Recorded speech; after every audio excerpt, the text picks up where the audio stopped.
In a world that often seems chaotic and overwhelming, the desire to understand and influence others arises naturally. How do we navigate the complex web of human interactions, finding ways to connect deeply and guide conversations toward positive outcomes? The Stoics remind us that understanding human nature is the foundation of a virtuous life, and through this understanding, we can better navigate our relationships, foster trust, and promote harmony.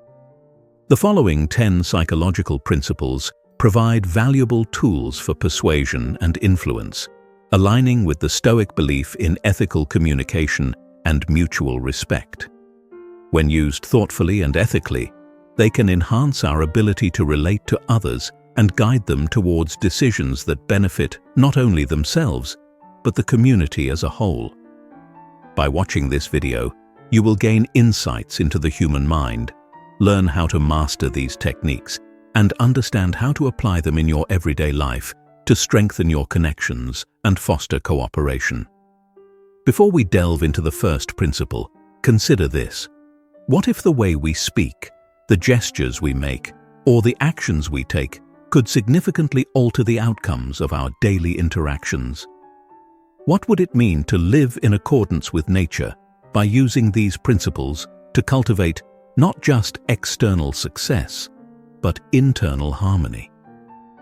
Stay with us until the end of this video, and you'll not only discover ways to improve your communication, but also learn how to use these insights to live more virtuously, as the Stoics would have advised. 1. Mirroring, reflecting others for deeper connection. The art of mirroring involves subtly reflecting the behaviors, gestures, and speech patterns of the person you are engaging with. This technique works because humans are naturally inclined toward those who exhibit familiar behaviors. By mirroring, we create a sense of comfort and connection, making others more receptive to our messages. But as the Stoic philosopher would caution, it is not about manipulation. It is about fostering genuine understanding and rapport. Why does mirroring work? Mirroring taps into our innate need for familiarity. The Stoic tradition teaches us to recognize the nature of human behavior, understanding that we are social creatures who seek connection. When we perceive ourselves in others, we feel validated, respected, and understood. This technique provides a practical application of the Stoic idea of sympathia, or interconnectedness, where the reflection of others' behaviors leads to mutual harmony. However, consider this. How can we ensure that mirroring remains ethical and does not turn into mere mimicry? The Stoic approach would guide us to be subtle and mindful in our efforts, ensuring that our intentions are rooted in the desire to understand rather than to manipulate. After all, true connection arises from authenticity, not imitation. Applying mirroring in everyday life. In practice, mirroring should be done with subtlety. It could involve matching someone's tone of voice, adopting a similar posture, or even reflecting their facial expressions. The key lies in being attentive and observant. For instance, if a colleague speaks slowly and softly, matching this rhythm can make the conversation flow more smoothly, establishing a sense of trust. Yet, mirroring should not be reduced to mere technique. Stoicism encourages us to always consider our motivations. Are we mirroring to establish a genuine connection, or are we doing so to achieve some selfish goal? The former aligns with Stoic virtues, the latter does not. Stoicism in mirroring, a deeper reflection. Mirroring can also be viewed through the Stoic lens of empathy and understanding. When we reflect the behaviors of others, we signal that we are actively listening and present in the moment. This active engagement is an expression of prosauche, or attention, which the Stoics valued as a means of staying connected with the present. If we embrace mirroring as a tool for promoting understanding, we also embody the Stoic idea of oikeiosis, the process of identifying with others and expanding our sense of self to include them. This, in turn, enriches our interactions, transforming everyday encounters into opportunities for deeper connection and mutual respect. Questions for reflection. When you mirror someone's behavior, do you do it with the intention of truly understanding them, or is there another motive at play? How can you practice mirroring in a way that aligns with Stoic virtues such as empathy, respect, and authenticity? In what ways can mirroring help you foster a sense of unity and interconnectedness with others? Mirroring, when used with integrity, is a valuable tool for enhancing communication. But we must always strive to maintain our inner character, ensuring that our external behaviors are guided by virtuous intentions.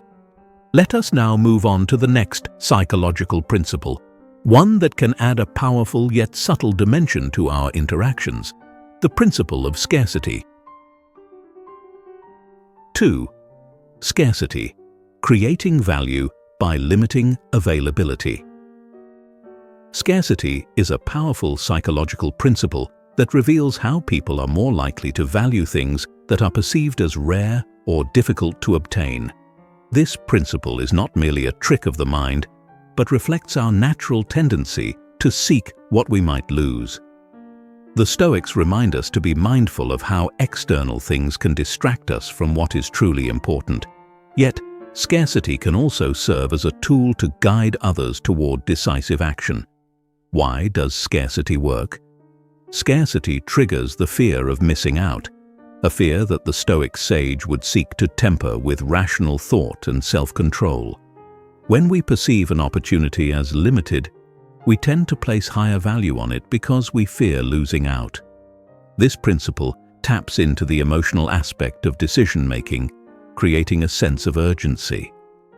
As Stoicism teaches, however, we must not let fear govern us.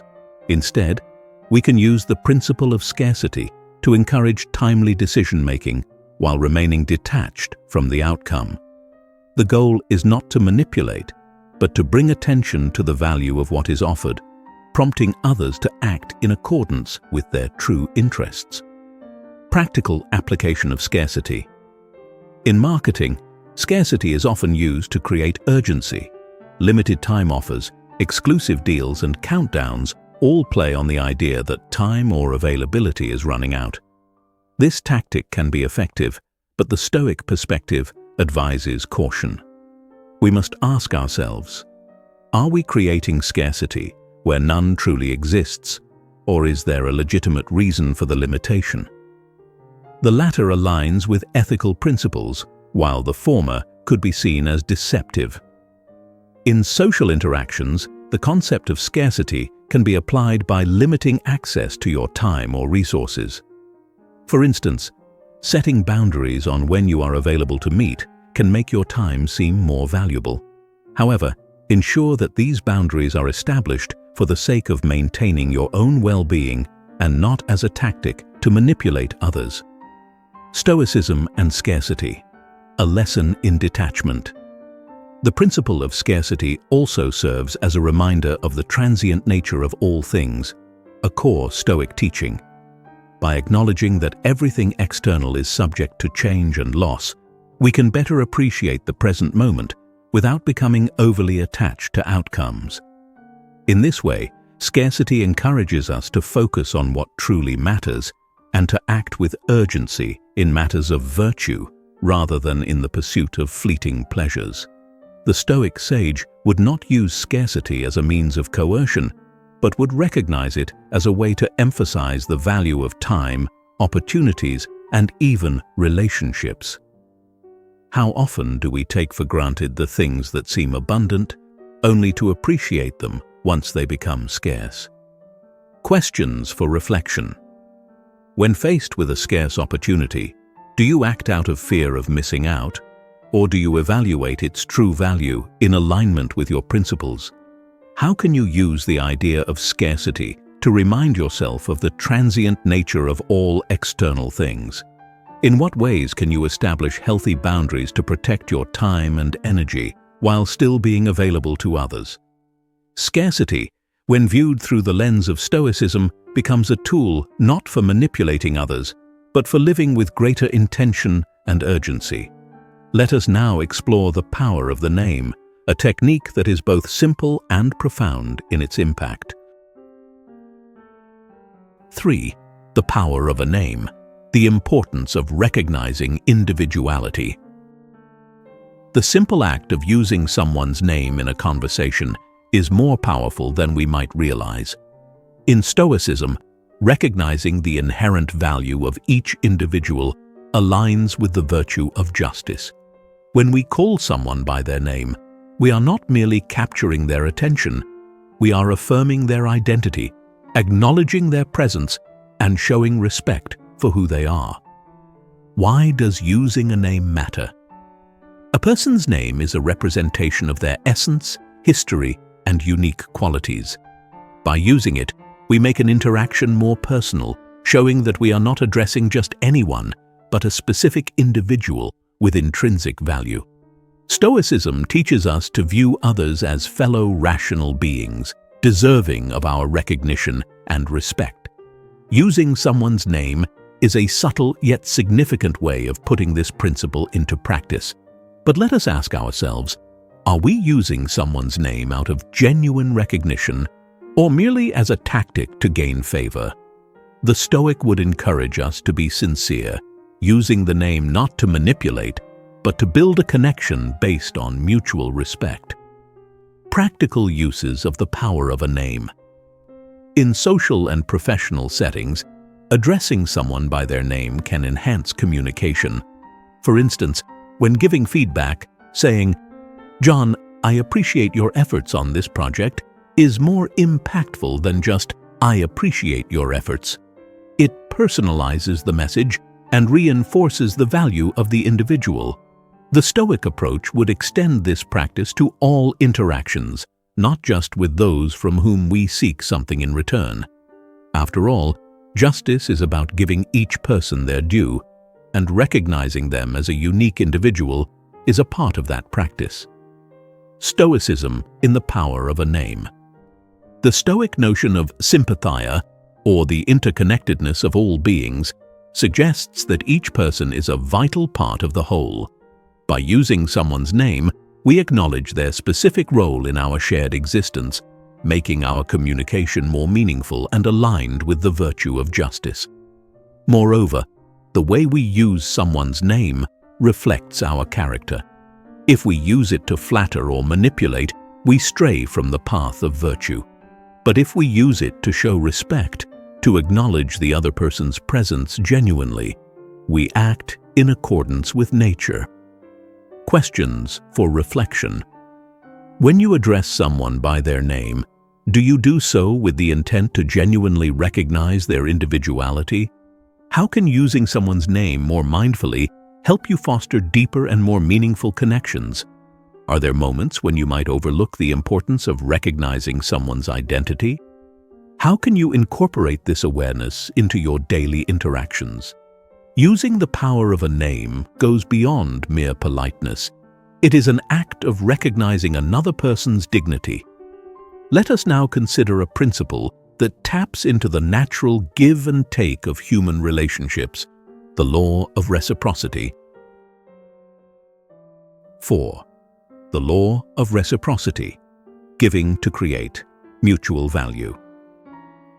Reciprocity is a fundamental principle that exists across cultures and societies. It is the idea that when someone does something for us, we feel an obligation to return the favor. The Stoics, however, would encourage us to engage in acts of kindness and generosity without expecting anything in return. True virtue lies in giving freely, not in anticipation of receiving.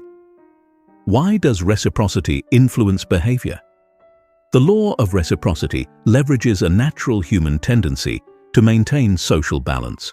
When we receive a favor or gift, we feel indebted and compelled to reciprocate.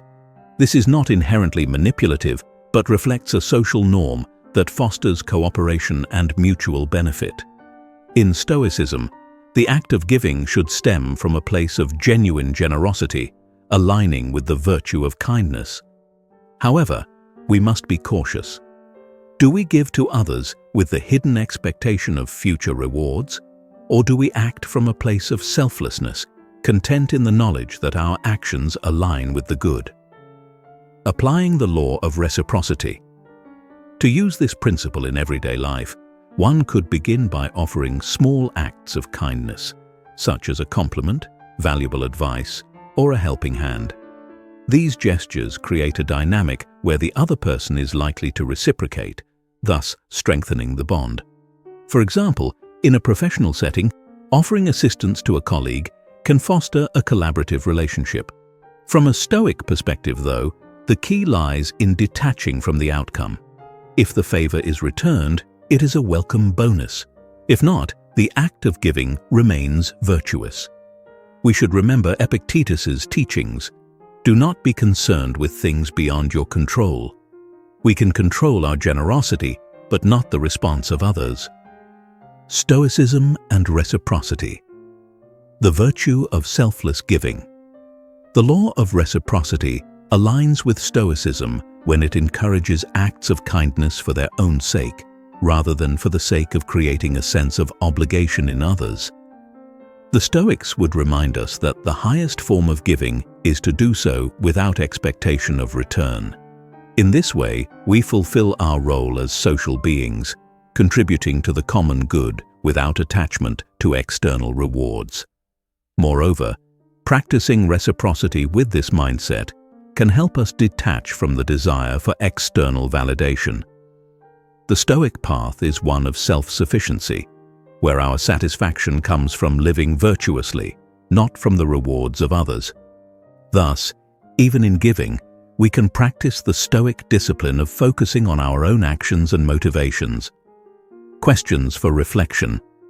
When you give to others, do you do so with the expectation of something in return? Or can you practice true selflessness? How does the act of giving affect your state of mind and your relationship with others? In what ways can you cultivate the habit of generosity, making it a natural part of your daily life? Reciprocity, when approached with the right mindset, enriches our relationships and aligns with the Stoic practice of virtuous living. Now let's turn to a technique that helps us connect emotionally with others. Emotional validation. 5. Emotional validation. Acknowledging the feelings of others. Emotional validation occurs when we recognize and affirm another person's feelings as legitimate and understandable, regardless of whether we agree with the reasons behind those emotions. The Stoics valued empathy and understanding, and by validating others' emotions, we cultivate a deeper connection that fosters trust and open communication. Why is emotional validation important? In our interactions, people often seek not just solutions, but acknowledgement of their emotional experiences. When we validate someone's feelings, we show them that we value their perspective. This act of empathy can be powerful, especially in moments of conflict or distress, helping to disarm tension and create a safe space for dialogue. However, the Stoic approach would remind us to maintain our inner equanimity. While we should acknowledge others' emotions, we must not allow ourselves to be swept away by them. Our role is to understand without absorbing the emotional turmoil. How to practice emotional validation. To practice emotional validation, listen actively, acknowledge what the person is feeling, and avoid immediate judgments or attempts to fix the situation. Phrases like, "I can see why you might feel that way," or "that sounds really challenging," can show that you are genuinely listening and valuing the person's experience. Stoicism encourages us to practice sympathia by recognizing the common humanity in others. When we validate someone's feelings, we acknowledge that we too experience emotional challenges. This shared understanding fosters a bond that can lead to more productive communication. Stoicism in emotional validation.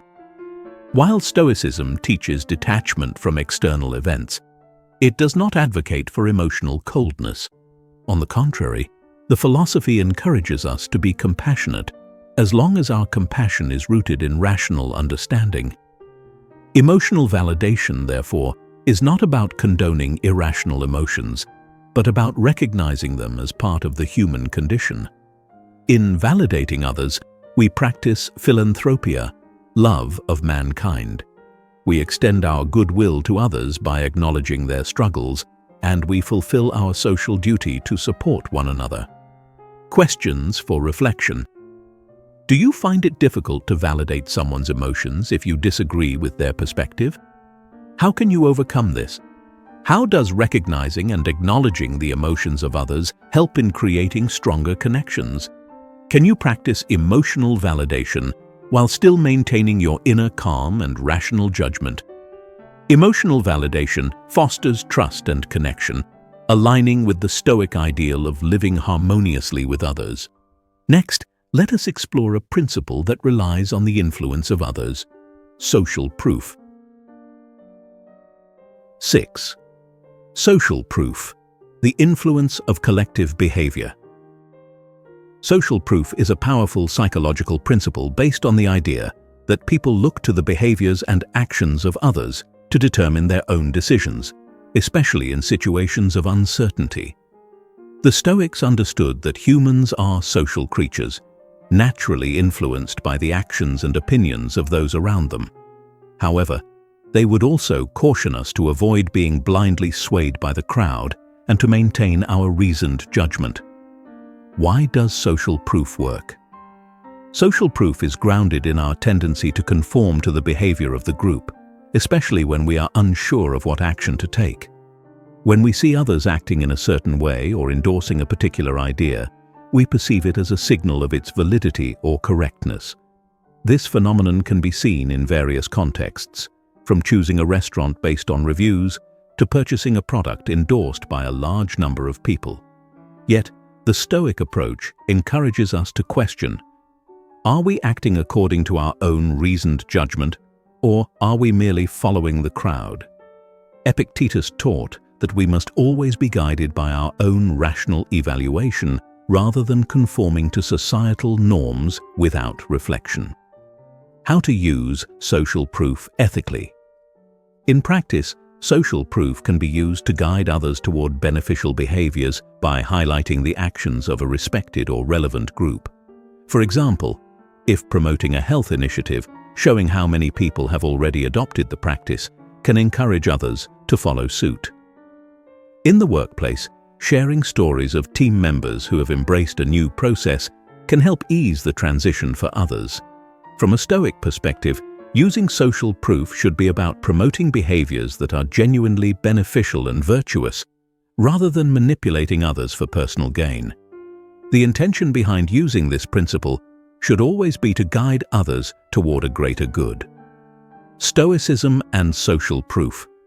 Maintaining inner judgment.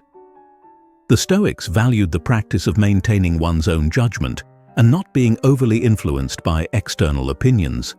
Social proof reminds us of the importance of standing firm in our beliefs, even when the crowd moves in a different direction.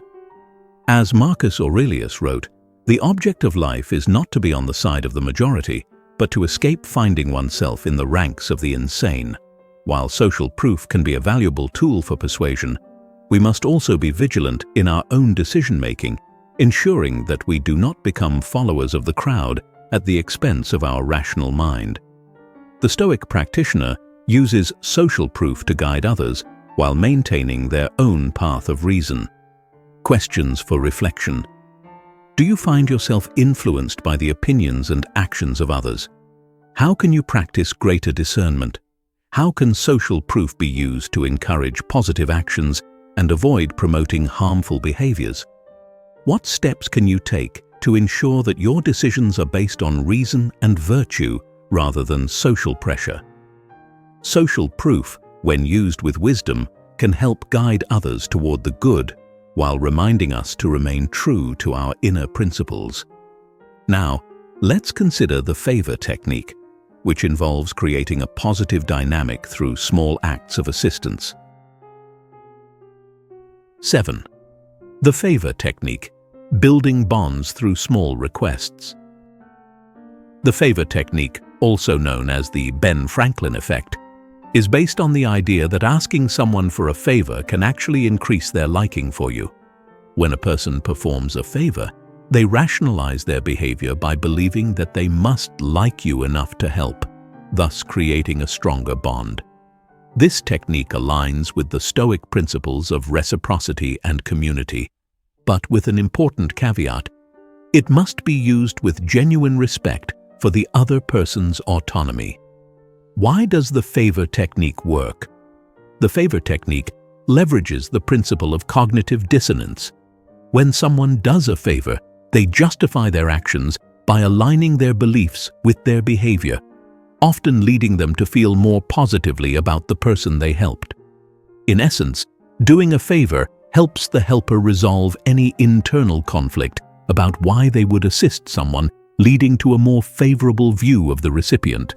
However, a Stoic would caution against using this technique manipulatively. The true aim of Stoicism is to foster genuine bonds based on mutual respect, not to gain an advantage over others. The favor should be requested sincerely without creating an obligation. Applying the favor technique. Mindfully to apply this principle, start by requesting a small favor that is easy for the other person to perform, such as borrowing a book or asking for advice. The key is to ensure the request is reasonable and does not inconvenience the other person. After the favor is completed, be sure to express genuine gratitude, reinforcing the positive dynamic created by their act of kindness. The Stoic approach would extend beyond merely using this technique for personal gain. It would encourage us to reciprocate by being equally generous in return. A favor, once received, should be followed by an act of kindness, completing the cycle of reciprocity and further strengthening the bond. Stoicism and the favor technique, practicing mutual respect. The favor technique aligns with the Stoic teaching of oikeiosis, the idea of forming bonds and connections with others to create a harmonious community. By asking for and accepting favors, we acknowledge our interdependence. Yet, we must be careful to avoid manipulating others into acts of service for selfish ends. Instead, use this technique to foster relationships that are mutually beneficial and rooted in goodwill. Consider each favor as an opportunity to strengthen the fabric of human connection, acting as a reminder that we are not isolated individuals, but members of a larger community. Questions for reflection. When you ask for a favor, do you do so with a genuine intention to build a stronger relationship, or are you seeking to gain an advantage? How can you practice gratitude when someone does something kind for you, ensuring the favor is acknowledged and appreciated? Are there ways in which you can offer your own help to others, not expecting anything in return, but simply to foster a spirit of generosity? The favor technique, when used ethically, can help build deeper connections with others. Now, we shall explore the halo effect, a phenomenon where first impressions influence our perception of other traits. 8. The halo effect, the power of first impressions. The halo effect is a psychological phenomenon where our overall impression of a person influences how we perceive their individual characteristics. For example, if someone appears confident or attractive, we may also perceive them as more intelligent or kind. The Stoics would remind us to be cautious of such cognitive biases and strive to see people as they truly are, not as our initial perceptions suggest. Why does the halo effect occur? The halo effect arises from our tendency to make quick judgments based on limited information.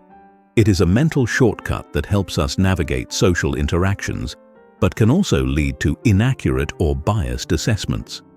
When we perceive someone as having one positive trait, our minds are inclined to extend that positive perception to other unrelated traits. From a Stoic viewpoint, this phenomenon illustrates how easily we can be led astray by appearances. The Stoics emphasize the importance of rational evaluation, urging us not to allow surface impressions to cloud our judgment. Appearances are deceptive, Epictetus would say, and our task is to look beyond them. Using the halo effect to influence ethically. In practical terms, the halo effect can be used to create a positive first impression, which in turn influences how others perceive our other qualities. For instance, dressing professionally or speaking confidently can help establish a favorable initial perception, which may extend to how others evaluate our competence. However, the Stoic perspective would urge us to ensure that our outward appearance reflects our true character. If we project an image of confidence and capability, we should also possess the inner qualities to match. The goal is not to deceive, but to present ourselves authentically, letting our actions confirm the positive traits others may initially perceive. Stoicism and the halo effect, cultivating inner and outer virtue. The Stoics teach us to focus on our inner character and virtue rather than external appearances. While the halo effect can influence how others see us, it is our duty to ensure that any favorable impressions are justified by our actions and behavior. By cultivating virtue within, we naturally project an aura that aligns with our true nature. Moreover, we should be mindful not to judge others too quickly based on first impressions. A Stoic is called to practice discernment, evaluating others fairly and recognizing that a single trait does not define the entirety of a person's character. Questions for reflection.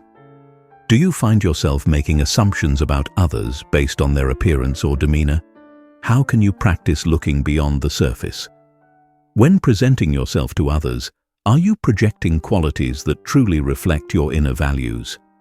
How can you work on aligning your outward behavior with your inner character, ensuring that you embody the virtues you wish to display? The halo effect reminds us of the importance of aligning our internal virtues with our external presentation. Now, let us move on to the principle of consistency, where our past commitments guide our future actions. 9. Consistency. Aligning actions with values and commitments. The principle of consistency relies on the human tendency to act in accordance with prior commitments, beliefs, or statements. When we make a commitment, whether spoken or written, we feel a psychological pressure to behave in ways that align with that commitment. This desire for consistency can be used to encourage behaviors that reflect the values people have previously expressed. In the Stoic tradition, consistency is not just a psychological principle, but a vital aspect of living a virtuous life. Why is consistency so powerful? Humans have a natural aversion to cognitive dissonance, which is the discomfort experienced when one's actions do not match their beliefs or previous statements. When people make a commitment, they are more likely to follow through with behaviors that are congruent with that commitment because it reinforces their sense of integrity and reliability. This principle of consistency is often seen in everyday situations, such as when someone continues to support a cause they have publicly endorsed.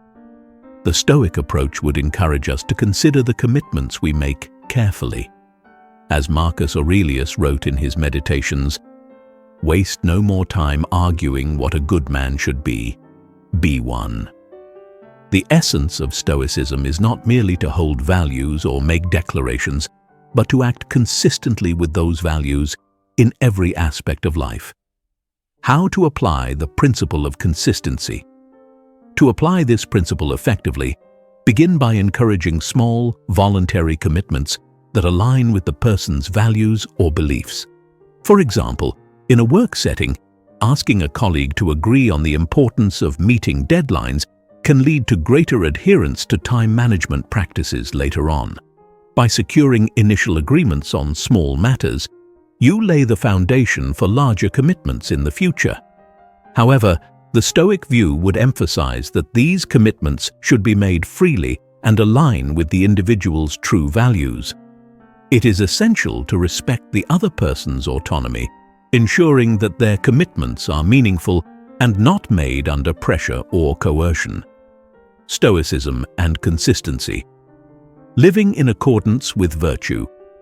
For the Stoic, consistency is not just about aligning actions with past commitments, but also about living a life that aligns with the core values of wisdom, courage, justice, and temperance. The true test of character is the ability to maintain these principles in both prosperity and adversity. When our actions are consistent with our beliefs, we cultivate inner harmony, which is central to Stoic practice. Moreover, the desire for consistency can be a powerful force for personal growth. When we publicly commit to a course of action that reflects our values, we are more likely to follow through, not out of a need for external validation, but because we seek to live up to our own standards. As Epictetus advised, first say to yourself what you would be, and then do what you have to do. Questions for reflection. When you make a commitment, do you feel a strong sense of responsibility to follow through? How does this align with your values? Are there times when you have acted inconsistently with your beliefs? What steps can you take to bring your actions into alignment with your principles? How can you use the principle of consistency to strengthen your resolve in living according to Stoic virtues? The principle of consistency, when practiced with intention, helps us live authentically and strengthen our character. Let's now explore the final principle, anticipation, which harnesses the power of expectation to guide behavior and emotions. 10. Anticipation, cultivating expectation for positive outcomes. The principle of anticipation involves creating a sense of expectation for something valuable or desirable that is about to happen. Anticipation is a powerful motivator because the mere thought of a future reward or experience can generate excitement and engagement. From a Stoic perspective, anticipation should not just focus on external events, but also prepare the mind to approach the future with readiness and resilience. Why does anticipation have such an impact? Anticipation taps into the emotional state of expectation, where the mind becomes engaged and motivated by the thought of what is to come. The mere act of anticipating something positive can enhance mood and increase enthusiasm for the task at hand. In communication and persuasion, anticipation is used to keep people interested by building up to a climax, teasing future rewards, or revealing information gradually. The Stoics would remind us, however, not to become overly attached to anticipated outcomes. While it is natural to look forward to future events, we must temper our expectations with an understanding that the outcome is not entirely within our control. This approach prevents disappointment and aligns with the Stoic practice of focusing on what is within our power. Applying anticipation in everyday situations. To use anticipation effectively, create a sense of suspense or build-up toward a future event. This could involve using phrases like, "Stay tuned for something exciting," or "You won't want to miss what's coming next." In a marketing context, anticipation is often created through previews, countdowns, or sneak peeks that arouse curiosity and keep the audience engaged. The key to ethical anticipation lies in delivering on the promises made during the build-up. If we create high expectations but fail to provide a valuable or satisfying outcome, it can lead to disappointment and a loss of trust. Therefore, the Stoic principle of keeping one's word should guide our use of anticipation, ensuring that we meet the expectations we set. Stoicism and anticipation. Preparing the mind for what lies ahead. For the Stoics, anticipation extends beyond mere excitement for future events. It involves mental preparation for potential outcomes. As Epictetus advised, difficulties are things that show a person what they are. By anticipating challenges, we can prepare our minds to face them with equanimity. The Stoic approach to anticipation involves considering possible difficulties and rehearsing appropriate responses, thereby cultivating a resilient mindset. Moreover, the Stoic practice of premeditatio malorum, the anticipation of potential misfortunes, helps us confront fears and reduce their power over us. By mentally preparing for adversity, we are less likely to be caught off guard, and we can respond with calm and composure. Thus, anticipation serves not only as a tool for motivating action, but also as a means of strengthening our character. Questions for reflection. Do you find yourself frequently anticipating future events? How can you balance excitement with realistic expectations? How does preparing for potential challenges change the way you respond to adversity? In what ways can you use anticipation to not only build excitement, but also strengthen your mental resilience? Anticipation, when approached with wisdom, can enhance both our experiences and our ability to cope with life's uncertainties. It completes our exploration of these psychological principles, which we can now integrate into our daily practices with a Stoic mindset. The 10 principles we have discussed: mirroring, scarcity, the power of a name, reciprocity, emotional validation, social proof, the favor technique, the halo effect, consistency, and anticipation, offer powerful tools for persuasion and influence. Yet, as Stoics, our aim is not to manipulate or control, but to engage with others ethically and guide them toward decisions that promote the common good. Living in accordance with Stoic virtues requires that we approach these techniques with integrity, using them to foster genuine understanding, build meaningful connections, and encourage actions that align with virtuous living. By integrating Stoicism into our practice of persuasion, we focus on guiding others with wisdom and respect, rather than seeking to achieve selfish outcomes. As you reflect on these principles, consider how each can be applied in a way that supports your development as a person of character. Remember that the most powerful form of influence is the example you set through your own actions. I encourage you to reflect on these insights and share your thoughts in the comments below. How can you apply these principles in your daily life, guided by Stoic values? Have you experienced moments where anticipation, consistency, or the other techniques have helped you navigate your interactions? If this discussion on Stoicism and the art of persuasion has resonated with you, please like this video, share it with others who may benefit from these insights, and subscribe to the channel for more content on practical philosophy and living virtuously. Thank you for your time, and may your journey be one of growth, reason, and lasting fulfillment.